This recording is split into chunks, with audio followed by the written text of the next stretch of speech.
Live from Beit Shemesh and broadcasted around the world, you are listening to the Frum Entrepreneur Podcast with your host, Nachum Kligman. Interviews and advice from Jewish entrepreneurs from around the world.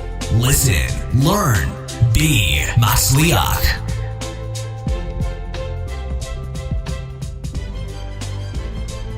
Welcome to episode number 51 of the Frum Entrepreneur, and today I have an incredible fine guest. You like that, huh? An incredible fine guest for our Purim episode. I have the one and only, the greatest living Jewish entertainer of our lifetime, Michael Fine, aka Mike Fine. Mike, welcome to the show. Thank you very much. I think all your fans and sponsors already tuned us out, so it's just you and me now. That's fine. You know what? I could talk to you all day, and I'm super excited about this because, first of all, we have a couple of things in common besides the fact that we're both men, besides the fact that we're both Jews. But the way I came across you is that we both went to a very special yeshiva. Oh, yeah, yes. Which one, Brisk? Neveh. Oh, yeah, yes. I went to Neveh, yes. Great yeshiva, fine yeshiva. Remind me, where is that again? That's in Telstone in Israel. You were there for like a year or 2 years, or? Yeah, 2 years. Yes. It's coming back to me now. Yes. What a wonderful yeshiva. Wonderful place. It was really an amazing place, Neveh Zion in Telstone, and so we were both quasi honored at this past dinner they just had about a week ago or so, and they put out a video. So I saw the video, and I kept seeing. I'm just telling my audience, like, I just kept seeing this guy came on the video, and I was just laughing hysterically. I just thought he was the funniest guy in the world. I'm like, who is this Mike Fine guy? And so, like, funny, we're Facebook friends already, probably because I just Facebook everybody that looks Jewish on Facebook, and now I have 5,000 friends, so you're bound to be one of them. But I looked at your LinkedIn page, and you really are a comedian. Like, that's what you do. You're a stand-up comedian. Yeah, well, if the LinkedIn page says it, then I guess it's true. I guess that's not fake news. I guess it's legit. I should also put down I'm 6'1", blonde hair, blue eyes, and I'm ready to settle down and get married. And maybe I'd start getting read some appropriate shidduchim. But yes, thank you so much for the kind words. I was, I guess you could say, discovered at the yeshiva dinner for Neveh on the video montage. Those things generally tend to be a nightmare. They go on for like what feels like hours, and no one really seems to watch them. So I figured, hey, if no one's going to watch it, I may as well do whatever I want to do there. And so it came out really well. I made a deal with the Rosh Yeshiva, the Mash, Rabbi Blumenfeld. I said, listen, I don't want to do this. It's bad enough I'm getting honored. I have to reach out to all my friends and solicit ads and all this stuff. Right. Enough. I don't want to be in the video. He said, you have to be in the video. So long story short, I told the Mash, I said, listen, I promise I will keep my pants on for the video. And that's it. That's all. Then you have to let me do whatever I want. He said, make a netter. You're going to keep your pants on. I said, yes, I'll keep them on. He said, the entire time, I said, I'll do my best. And he said, we promise, I promised. And then the rest he left up to me. So. Well, it was really brilliant.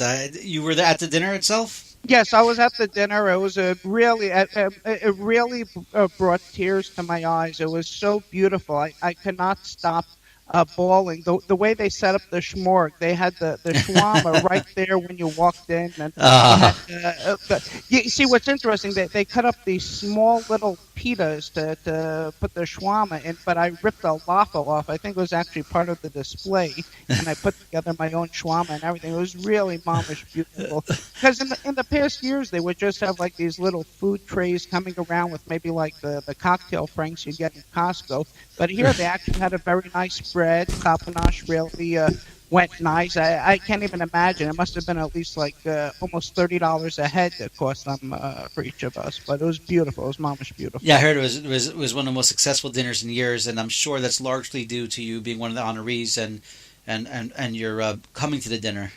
I think it was all because of me. This year, I think we had about 67 honorees, and Right. out of all the honorees, I hate to say it, but it's the MSN. I'm not going to lie, but out of all the people getting honored, I think I probably deserved it the most out of anybody getting honored. I really truly represent what the yeshiva stands for, what it's all about, and I love kavod, and I love to pursue kavod, and I love smorgasbord. So it really combined two of my biggest passions, and I showed up strong.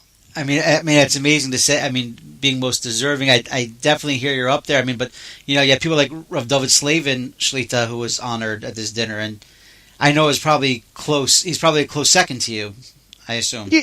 Definitely top five. Definitely top Definitely five. top five. Yeah, listen, there are a lot of great people and other honorees, and I'm not trying to knock them or put them down. But at the end of the day, there's one person that really stood out the most, and that was me, because I had to overcome so many obstacles in my life to get to where I am today, and even still, I'm growing as a person, an individual, a human being, and as a Jew, and for what I was able to do and how I showed up, it was mamish beautiful. And yes, I was the most deserving. Yeah, even more so than, I'm going to go on a limb and say, Judge Ritholtz, who is also one of the guest of honors. Yeah, he was. I think they billed him as the main guest of honor. I mean, I don't know if there was a slight to you or if it was a mistake in the printing. Look, there's always mix-ups. I'm not looking to point fingers or blame or anything, but I think we all know who the star of the dinner was. I hear. When Judge Ritholtz comes on your podcast, then we could ascertain as to who the real star was. That's true. That's true. All right, so let's backtrack. First of all, when did you go to Neveh? I went to Neveh in the years 2000, 2001, and then I went back again 2003, 2004. Very nice. Okay, so so I was there in 90, 91, 92, 93, part of 94. So I was there. Yeah, I was there for like 3.5 years. I just couldn't leave. I just love the place. Yeah, wow. Yeah. That's a lot of learning. Halavai, that's what I was doing. I was the cook there actually for a year and a half also. Oh, wow. That's another story. That's one of my entrepreneurial endeavors. But so let me ask something. Let's go a little bit back. So first of all, where were you born? Where did you get raised? Or I was born in Queens, New York, and I grew up there, and then I made my journey to Israel 18 years later. So it's yeah. What happened? I mean, you were born in Queens, raised in Queens? Yeah, but between the time I was born in Queens and the time I went to Israel, there's like a big empty chunk of my life that have trouble recalling. It comes back to me in bits and pieces, but I'll do my best to put it together for you.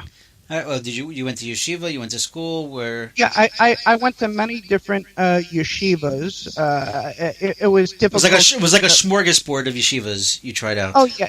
Oh yes, I had so much difficulty because when you excel, at all these different places, you're no longer challenged. So I felt, and as well as the yeshivas, felt it was time for me to move on, and I would go from place to place to place because it's like playing a Nintendo game. You beat the Mario Brothers, it's time to move on to the next thing. So every yeshiva I tend to have that problem with. I would just excel and have such a beautiful relationship with the administrations, the teachers, the other kids, faculties that they felt it would be best. I'm not being challenged here, and then I would move on.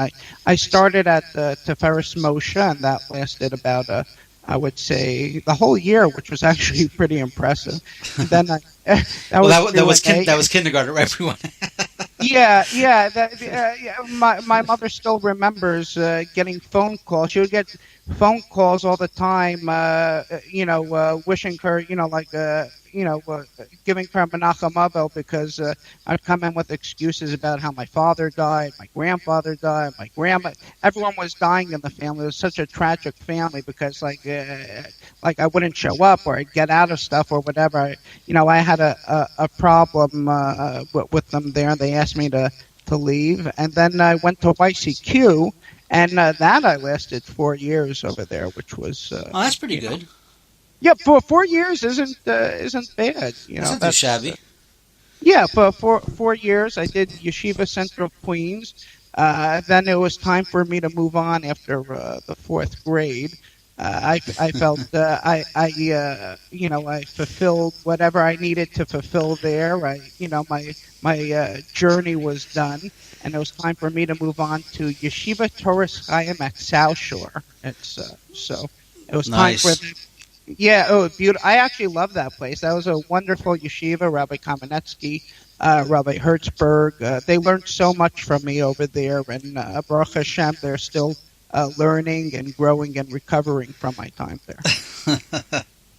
So are we in high school yet, or we're still in grade school? High school that's where the fun really begins. I found with most guys that went to Neveh, you really didn't start to live till you hit your freshman year for the first time. So I was in the Patach program at the MTA. I was in MTA Patach.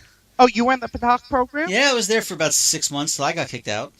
Oh, you got kicked. Oh, I want to hear about this. So yeah, the Patach program. Do you want to explain? Patach is for parents and teachers.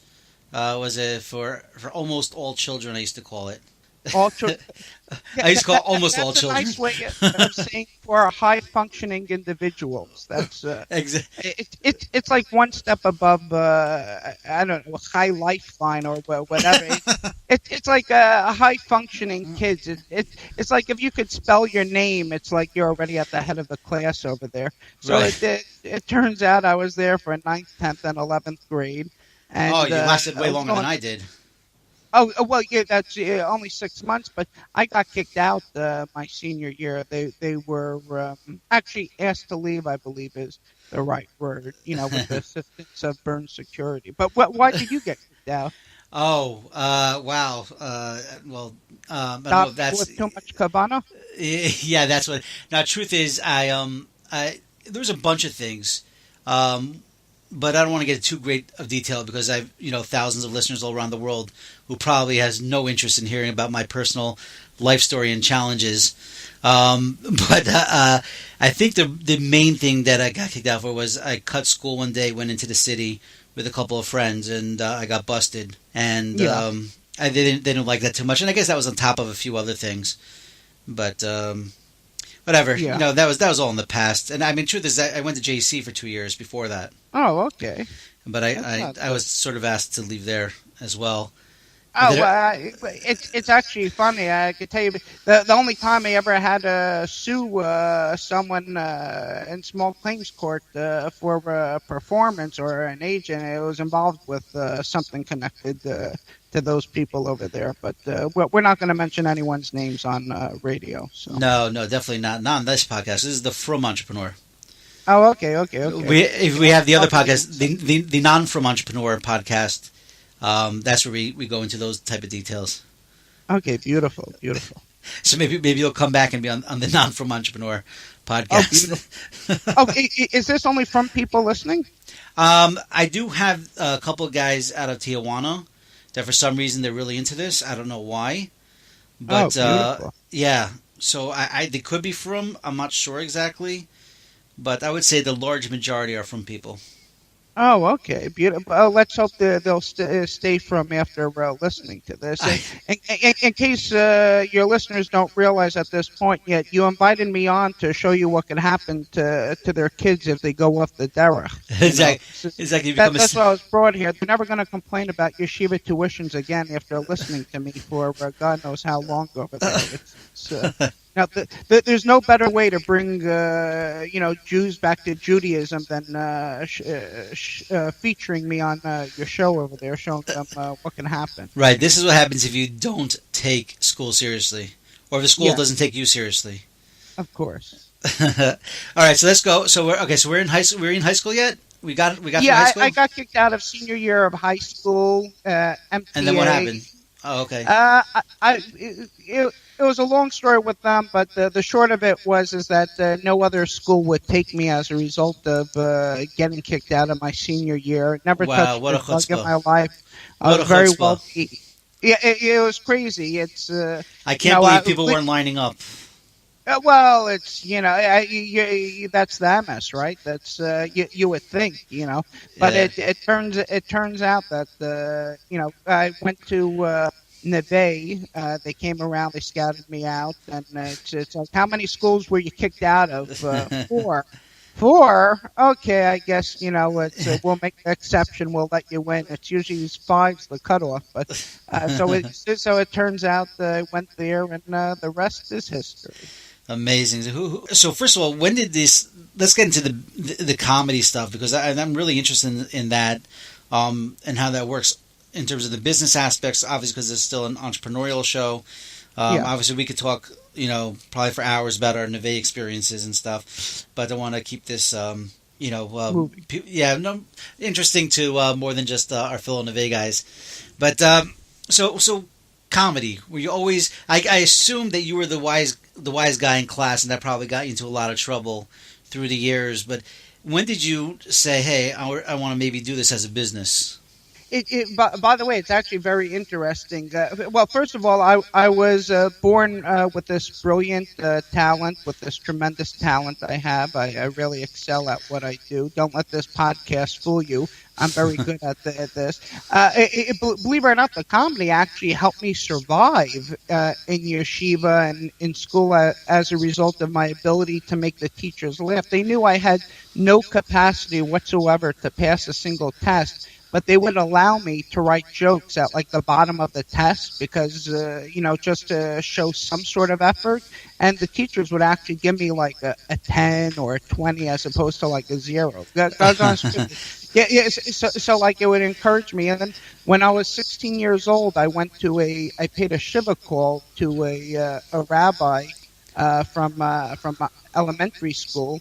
And it was very awkward that no one was talking, and I didn't realize that you're supposed to wait for the person sitting shiva to initiate the conversation. So a comic, the worst thing that they hate the most is the silence. So I took it as an opportunity to start, making some jokes and entertaining to try and uplift the guy. So I'm cracking this guy up and everyone in the entire shiva house, and unintentionally. And then a short while after that, it was my great-grandmother passed away, and they needed someone to talk at the levaya, and none of the grandkids or anybody really wanted to talk. They were all nervous, so my grandfather said, go up there. I talked, and same thing, just on the spot, cracking jokes. But yet, at the same time, he thought it was very empathetic, was able to connect and relate. It wasn't just making people laugh. And he said, whatever I do in life, just make sure it involves public speaking, and you're going to go far. So you were never really stage shy. I am petrified to this day to get up on stage. I'm scared to get out of bed in the morning. I'm scared of getting a phone call. I'm scared of technology, but I overcome the fears. Where I try to manage it and the best I could. And at the end of the day, if there's no fear, there's no excitement. I love being able to challenge myself and overcome those fears. Well, I mean, the scarier the audience, the scarier the situation, the more excitement, the more challenging.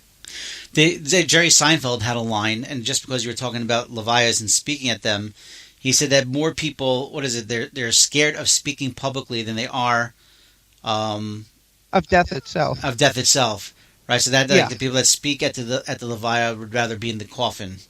Oh, 100%. And I'll tell you, if you ever perform for an Orthodox crowd, that is like actually being in the coffin. That's like truly, truly a chesed shalamis. That's like, you can't you can't even imagine how difficult it's the hardest crowds in the world to do for the Orthodox. I'm not saying that in a well, yeah, I am saying that in a disparaging way, but at the same time, though, it's the most challenging, and I love the challenge. And No, if I, if you could go to a levaya where there's full of Orthodox people and crack the place up, you are good. yeah, yeah. You are good. Well, yeah, yeah. Well, it's I like to think. Yeah, I am very good. I'm very talented. Yeah, I wouldn't have begun honored if I wasn't good at what I do. That's But true. but yeah, performing for those types of crowds or any type of crowd for that matter, just to get up on stage. Last night, I was performing here in the city at a club called Dangerfields, and right until the host called me up on stage, I was petrified, not sure what I'm going to say, what am I going to do, will they like me, will they not like me, and then Is that true?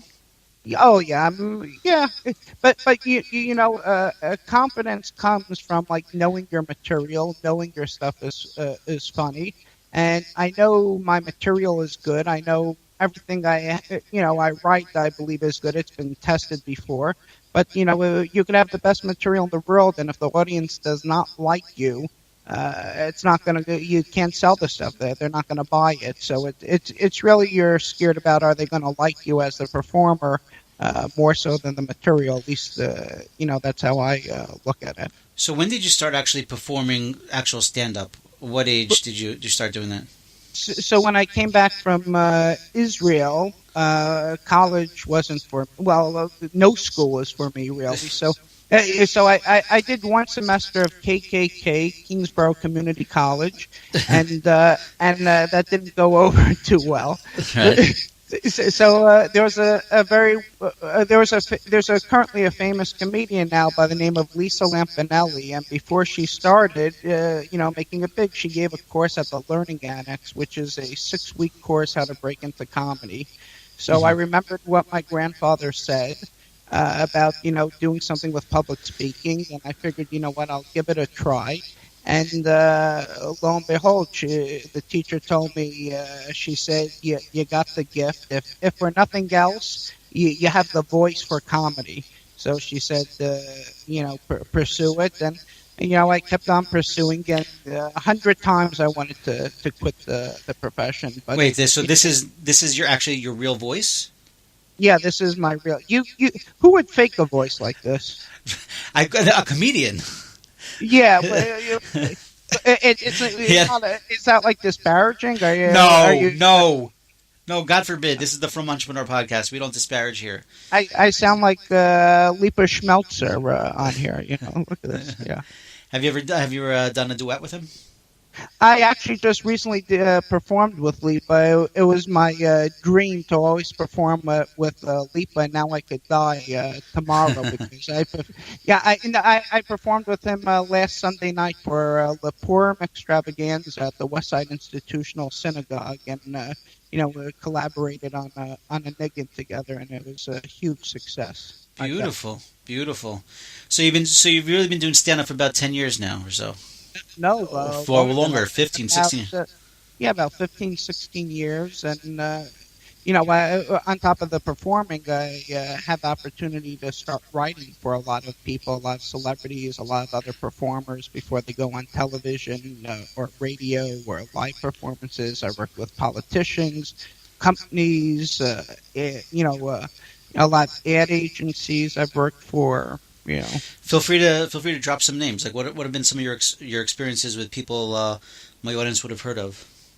So like I was a staff writer for like a lot of the Friars Club roasts for like Quentin Tarantino, Boomer Esiason, Padma Lakshmi, Ricky Schroeder, Dennis Rodman. Yeah, I wrote, not only jokes that, some of them have used, but a lot of the celebrity guests on the dais have used, like Samuel L. Jackson was there, Jeffrey Ross, a lot of Sarah Silverman, there were a lot of celebrities on these things, and, some of them used them and some of them didn't, but...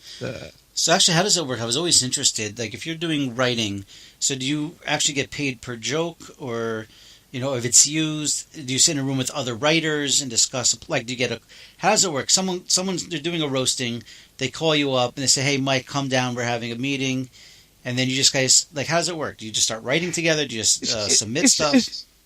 So a lot of times, once they figure out who they're going to be roasting, they have the person getting roasted is, I guess, as you could say, the honoree, and then you have the roast master, the host. So on top of those two, you'll have, let's say, 20 people on the dais. So once they figure out who on the dais is actually going to get up and speak, either one of the individuals could reach out to me that are going to be performing that need help, or in those specific cases, like I'd be on a retainer to write for whoever needs material. Like the Friars Club reached out to me and said, we're having a roast for so-and-so, and there's these 12 people that need assistance, so I'd write jokes for whomever they needed assistance.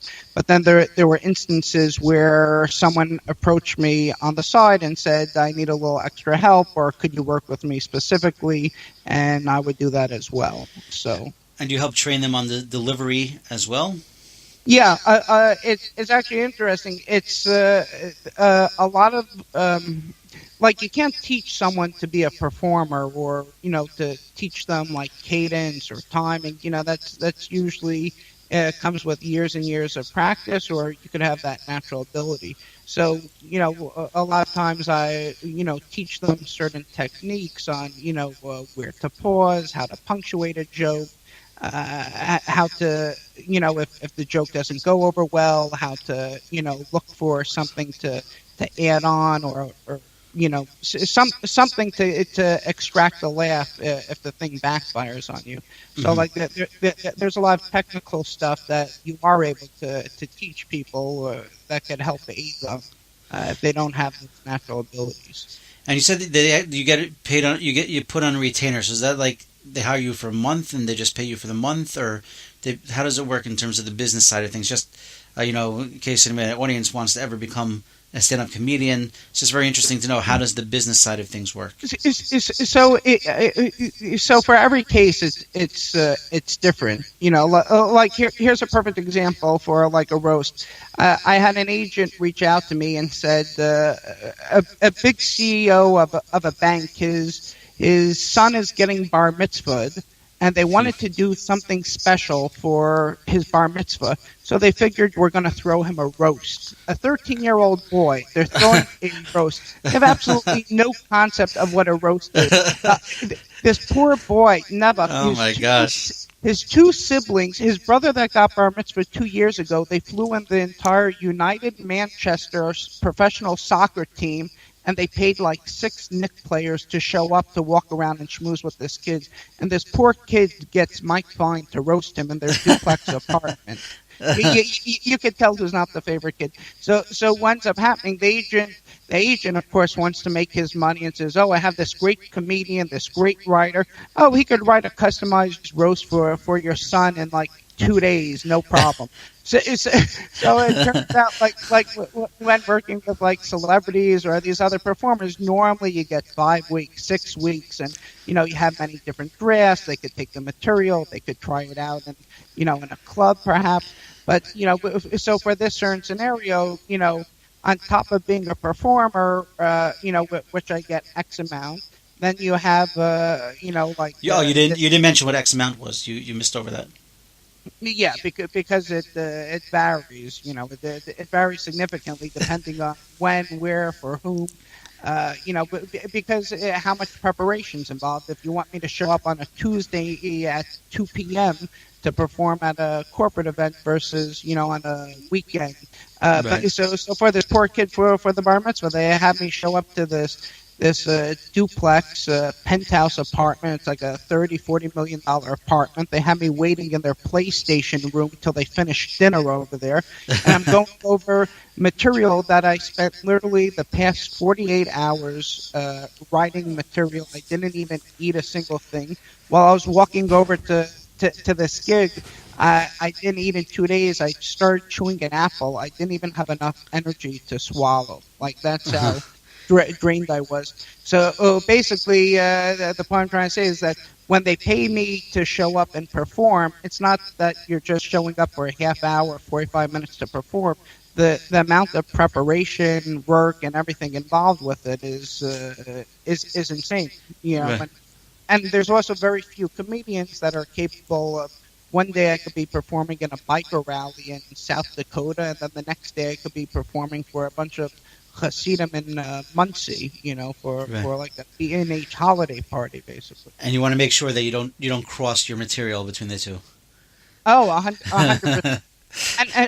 And it's also very tailored.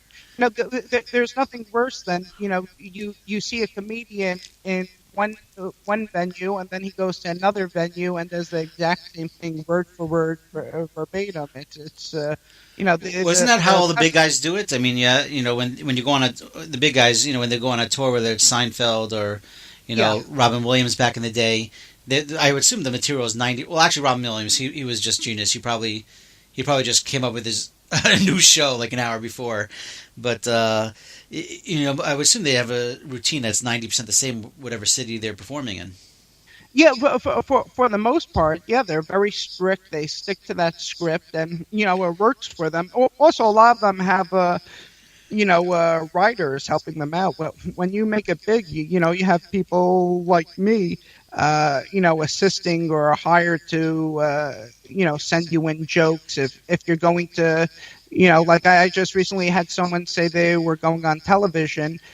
They were doing like a morning news show, and they sent me over like some jokes they were going to be doing about the elections, and they asked me if I could help punch them up.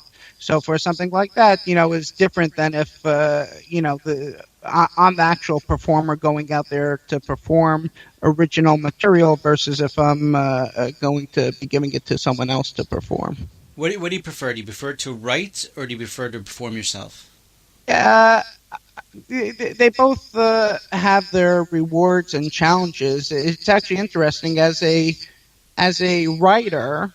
The stakes I find to be a lot higher because when I write a joke and I go out there and perform it, I live and die by it. If it doesn't go over well, okay, it's on me.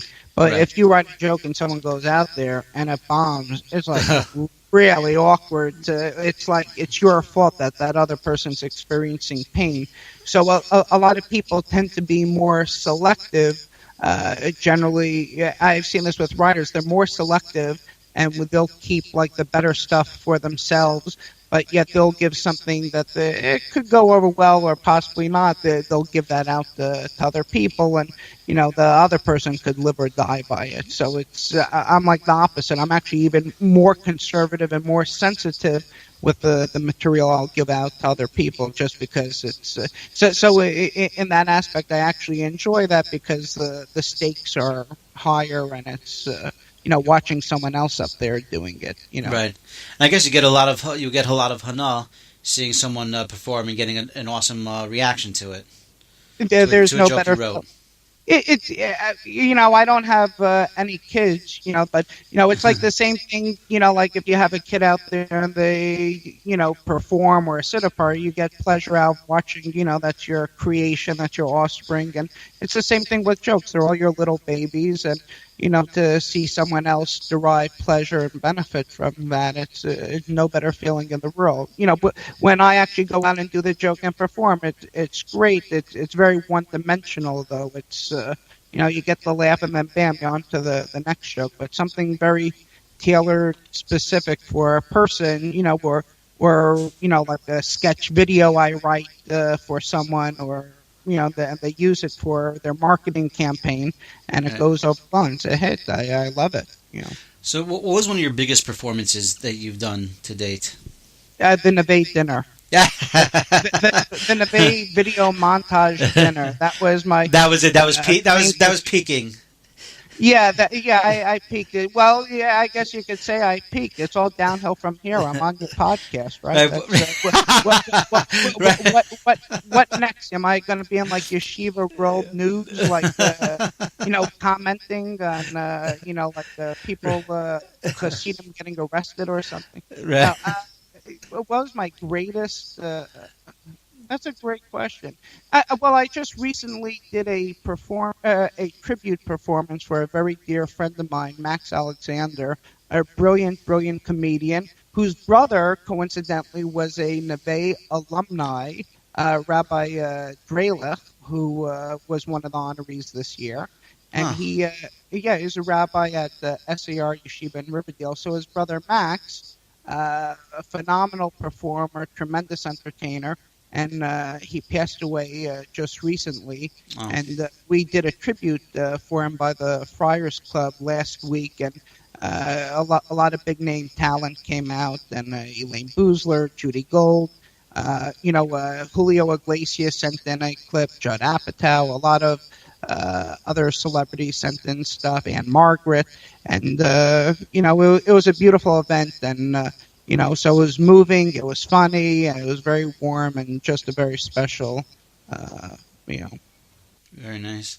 What about the like? What's your dream job? Like, what do you want to get into late night shows? Do you want to write for the late night shows, or what's my dream job would no my dream job? It's a good question. I enjoy writing. I'd love to have a couple of television shows. There are a couple of TV projects I'm working on right now. And just launching my own television projects, producing them, starring in them, and that's what I really enjoy. Really enjoy working with my friends and making people laugh, and actually trying to keep the humor relatively clean. There's a shortage of good, clean humor today, so it's. People tell me I have that old Borscht Belt style delivery. Those guys were like my idols, Shecky Green, who I'm friendly with, and, Milton Berle, the Don Rickles, Red Buttons. Those guys were legends. Yeah, definitely, clean humor. I mean, I think Seinfeld is pretty clean as they get. And it's amazing. So you don't have to be, speak from Tuma to be a funny person, to have to have quality writing, and maybe it's a little more challenging, but it just shows your skill set better. One of the things I teach, I actually coach and tutor a lot of aspiring comedians and writers at all different levels, whether it's beginners to advanced people I work with, performers. But one of the things I actually tell them, it's completely the opposite. It's easier to write clean humor than dirty stuff. And reason being, it's like, I guess there's a musser in it, but like when you put a fence around what areas you will not go into, it's sort of like a guidebook. It's a path. People's minds tend to generally go into the gutter. So the first thing they're going to think about is going towards, the crust, the inappropriate matters, subject matters. So when right off the bat I tell them, you are not going into that area, you are working within this space, it actually helps them become more hyper-focused, in developing stuff without having to go into that area. Interesting. Who are some of your I guess, well, you mentioned a few people that you looked up to. But Rabbi Schwab, Rabbi Blumenfeld, Rabbi Price. Yeah. Well, who are some of the people that you would like? Who is like you would love to open up for, or have open up for you? I should say. Well, my favorites are those old Borscht Belt guys. Shecky Green, I love. I had the pleasure of working with him. Not working with him, seeing him work a couple of times. Freddie Roman, Stewie Stone, Dick Capri, Mousy Lawrence. These guys could work any room on the planet. The Jackie Mason. These guys are fearless. No one even comes close to them. A lot of these younger comedians today, they're very spoiled and pampered. The only venues they're able to work are, like a nightclub in the city. You throw them into, like a corporate show or a private party or, a simcha or wherever, a Sheva Brachot in Midwood, they'll die like animals. They're not able to be flexible or adapt. And if you're truly a funny person like these, these people from yesterday, they're able to adapt any environment. Hmm. Interesting. So, who's like the person that you've actually been on stage with that you admire the most? Elaine Boozler is one. She's a phenomenal comedian. She's also the first female comedian to have her own Showtime specials. She really kicked the door open for female performers. So I don't know if we should hold that against her, but she's absolutely brilliant. I had the pleasure of working with her, my friend Max Alexander, that recently passed away. To be able to share the stage with someone like him, a true master of his craft, and also worked very, very clean, and just a brilliant at his timing, and just beautiful. Also Mickey Freeman, who is one of the stars of Sergeant Bilko's show. Phenomenal performer and entertainer, and as well as an actor. Professor Irwin Corey, who just passed away, who is a dear friend, 102 years old. Wow. Brilliant performer, and also legendary. The guy was performing for probably close to 80 years. Wow. Yeah, it's amazing. And Pat Cooper's another one I had the pleasure of working with. So many wonderful. I've been truly blessed in that area. So But yet I'm still stuck doing temple gigs for 50 miserable people. It's I guess it's. I love performing at the temples. I love performing. The Jewish audiences are actually the best, especially the Orthodox, because they're always so nice and so warm and giving. They always complain about, it's you know what, you're not getting paid enough. Here, take more money. Here, have more money. They'll never hostile with you. They'll never want to, try and cheat you out of money. Here, take more money. You're not getting paid enough. An hour, you know what? Do a half hour. Do a half hour. Don't want you to get home too late. So, yeah, they're always looking out for your best interest. Oh, 100%. I just did a private party, which was actually a lot of fun. I got right. The Jewish singer Eli Schwabel? Yeah, sure. A phenomenal singer, beautiful voice. We just started doing some shtick together. So he recommended me for a 60th birthday party at Prime Grill 2 weeks ago on a Friday night. They have the small private room for 10 people. I performed at a Shabbos dinner. Oh, wow. Yeah, for 10 people. So supposed to do like 25 minutes. I brought a very funny comedian friend of mine, Steve Marshall, and showed up 25 minutes. After about an hour and 15 minutes, they were ready to close up. It was so much fun. Oh, wow.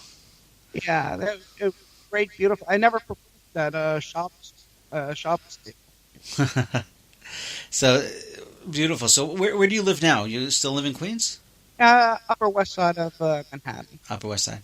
So I mean, how hard is it to reach a level in your profession where it actually pays the bills, where you don't need like a day job?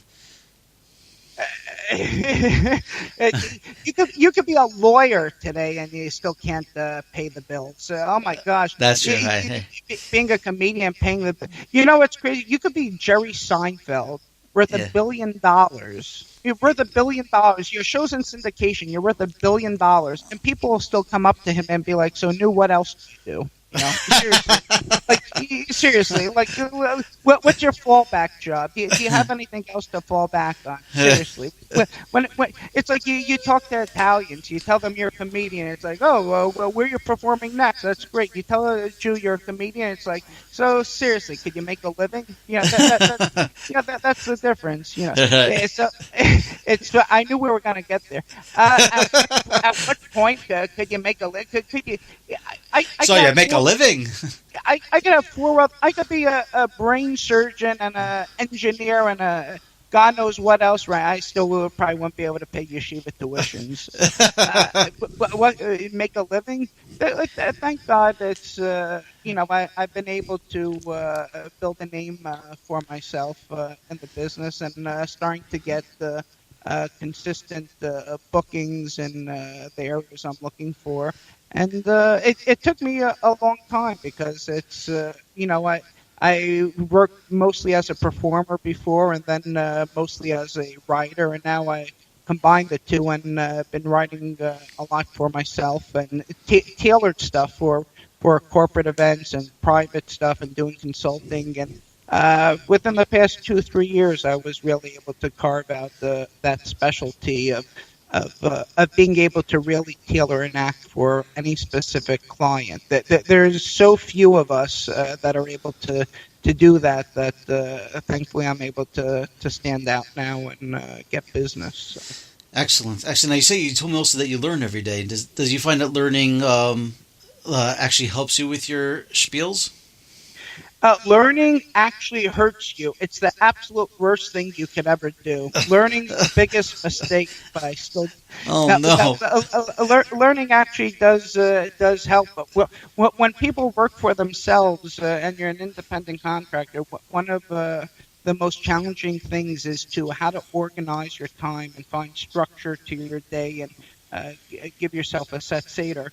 So about a year ago, I was working crazy hours throughout the day, and I was feeling very burnt out, and there wasn't enough time for myself.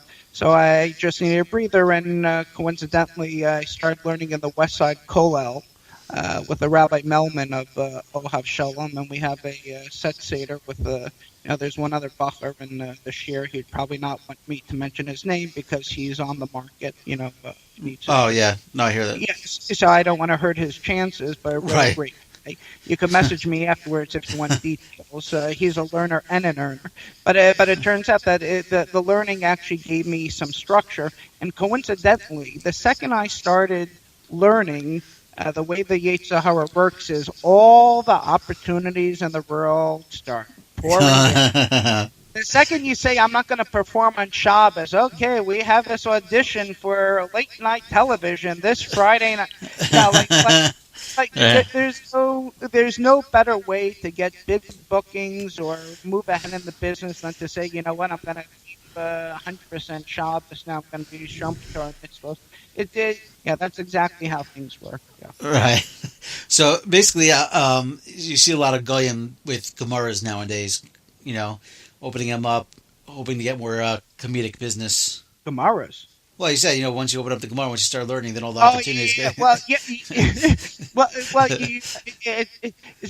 There's no better way. I'm telling you that the second I started learning, all the opportunities in the world start showing up. There are so many of those opportunities. I literally lost track. I remember one instance is that I got offered to do a corporate booking on a Friday night. And in theory, I'd be able to walk there, but there's a microphone, so you're dealing with Neveh Zion, and you're getting paid for your preparation before all this stuff. It probably could have been kosher, but I said, you know what? I said I'm not going to do it. I'm doing my best. Whatever. I'm going to be a good boy about it. Fine. Lo and behold, 2 days later, I get an offer on my property. I have a couple of properties still up in Connecticut. I got an offer to purchase a house I didn't even have on the market, and the purchaser is willing to pay full price for the house. Wow. Because he needs it for his basement outgrew. They have a shtibel, this and that. So all of a sudden, I'm killing myself worrying about how I just lost out on this, corporate gig. I'm trying to do the right thing. How am I going to pay the bills and all that? And lo and behold, I get an offer on the house. Amazing. That's how Hashem works, Well, yeah, because the house didn't close, the contract fell through, and now I lost the tenant. So that's. No, I'm joking. I'm joking. Yeah. Well, wouldn't that be a great story if that really happened? I'm actually thinking about telling people now that I'm a convert, because that seems to be very trendy, speaking. But you always see these speakers coming on the scene about how very inspiring, how they I was a former priest and a Buddhist monk and all this stuff, and I gave it up, and now I went to Isha Torah, and all of a sudden now I have 14 kids, and I'm making serious bank speaking on gateway Shabbatones. So I think that's what I'm going to do. I'm going to start telling people I left Scientology, I escaped, the clutches of Tom Cruise and John Travolta, and now I'm, learning in the West Side Kollel over there in the mornings. I think that would be like a great hook. I think so. I think you probably get a lot more bookings for sure. Yeah, like you could book me and Faye Zackheim and Rabbi Schaefer the Schmooze at your next From Divorce weekend. There you go. All right, Mike. I really appreciate you coming on the show. I love hearing your story. We could talk on for hours, but Purim is coming, which I know is your busiest time of year. And 100%. I spend all day recycling shalach manos. I have a recycle bin in my kitchen over here. It's in one door and out the back door. So. You just gotta be careful you don't give somebody the same shalach manos they gave you. Yeah, well, it's that's true. That's a good point. Yeah, you have to be alert for that. That's right. Anyway, thank you so much for being on this show. I can't wait to. Hopefully, I'll see you. Ever come to Israel? You ever perform over here? Oh yeah. If the second I hear that word gets out that I'm about to be indicted, I have a plane at Peterborough facing Tel Aviv. So it's it's ready. It's ready to go. Yeah. I actually fly into Jerusalem. I come a couple of times a year just to do grocery shopping. Go to get some Agozi bars. Yeah, marzipan. I just fly in to get some marzipan. Yeah. Turn around, and I have to drop a brick of American cheese off on my sister in Beit Shemesh because. Hey, your sister's in. I'm in Beit Shemesh. Oh, she's in Ramat Beit Shemesh. I'm also in Ramat Beit Shemesh. Who's your sister? Adler. Which Adler? Alana Adobe Adler. Sounds familiar.